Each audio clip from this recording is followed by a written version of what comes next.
বাংলাদেশের একটা বিষয় দেখবেন যে একই সরকার বারবার ক্ষমতা আসতে পারে না।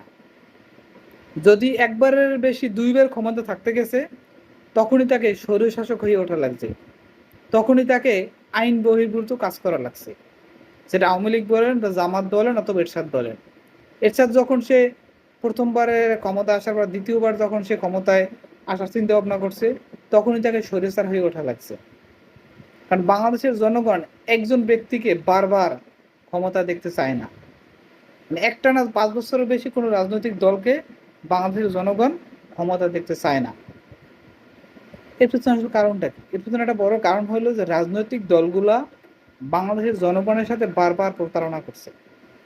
যদি আমি শুরুর ইতিহাসটাই বলি যে 1991 সালে বিএনপি প্রথম ক্ষমতায় আসে। তো ক্ষমতায় আসার পরে বিএনপি ক্ষমতায় আসার আগে বিএনপি জনগণকে তো অনেকগুলো প্রতিশ্রুতি দিছে যে আমরা দেশের জন্য এইটা করবো, ওইটা করবো, ওইটা করবো, ওইটা করবো। কিন্তু ক্ষমতায় আসার পরে বিএনপি তার দেওয়া প্রতিশ্রুতি 1% প্রতিশ্রুতিও সে রাখতে পারে নাই। তখন জনগণ কি করছে, 1991 সাল থেকে 1996 সাল পর্যন্ত বিএনপি ক্ষমতা থাকার পরে 97-তে তারা কি করছে, আবার আওয়ামী লীগকে ভোট দিছে। আওয়ামী লীগ অনেকগুলো প্রতিশ্রুতি দিছে যে আমরা অল্প টাকা 10 টাকা কেজি চাল খাওয়াবো, ঘরে ঘরে সরকারি চাকরি দিব, কর্মসংস্থান দিব, এই সেই মানে নানান কথাবার্তা বলে সে কি করছে, জনগণের ভোট নিছে। জনগণ কি করছে, আওয়ামী লীগকে ভোট দিছে। আওয়ামী লীগ 97 থেকে 2001 সাল পর্যন্ত ক্ষমতায় ছিল। এরপর আবার কি করলো, বিএনপি আবার নতুন করে প্রতিশ্রুতি দিল জনগণের যে আমরা বিগত দিনে যাই যা করছি ভবিষ্যতে আমরা ভালো কিছু করব, দুর্নীতি দূর করবো, এই সেই।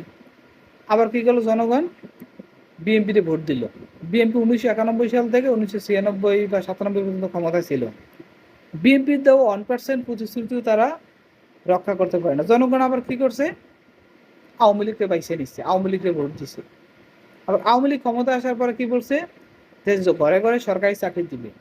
ক্ষমতা আসার পরে 1.5 কোটি মানুষের কর্মসংস্থান দিবে। আবার বিএনপি একই কথা বলছিল 1991 বা 2001 সালের সময়।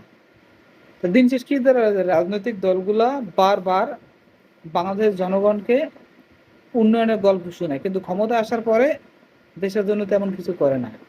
এই জন্য বাংলাদেশ জনগণ কি করে, এক সরকারকে বারবার ক্ষমতা দেখতে চায় না। এক সরকার একবার ব্যর্থ হয়েছে, সে কি করে, আওয়ামী লীগকে পাইছে না। আবার আওয়ামী লীগ যখন ব্যর্থ হয় তখন সে বিএনপিকে পাইছে নাই। ঘুরে ঘুরে বাংলাদেশ জনগণের দুইটা দলের উপর নির্ভরশীল। কারণ অনেকে মনে করে যে আওয়ামী লীগ ও বিএনপি ছাড়া বাংলাদেশ রাষ্ট্র পরিচালনা করা সম্ভব না। বাংলাদেশ রাষ্ট্র তারা পরিচালনা করতে পারবে না, অন্যান্য রাজনৈতিক দলগুলো। এই হলো বাস্তবতা। এখন বাংলাদেশের রাজনৈতিক দলগুলো বারবার প্রতারণা করার কারণেই বাংলাদেশ